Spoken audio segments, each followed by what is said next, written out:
You used a new description for coming up with it this time, which was the idea of having 5 groves. You being maybe a timber company and having 5 groves that Berkshire's really invested in. You broke down and looked at each of them on a case-by-case basis, one being the non-insurance businesses that Berkshire owns, another being the equities bunch that you have. The final one's the insurance companies, but you also have treasuries and cash that you're holding.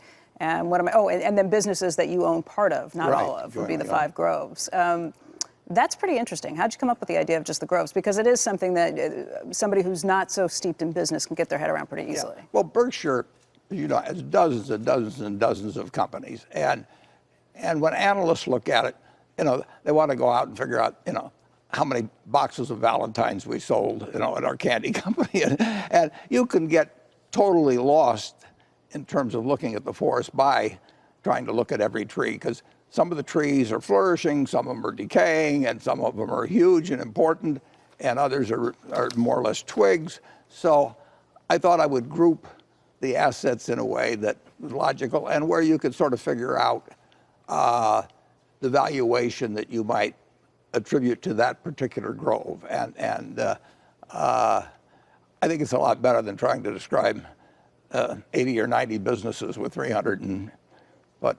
to 390,000 employees. I mean, we're in one of the businesses right now, and this is a very interesting business.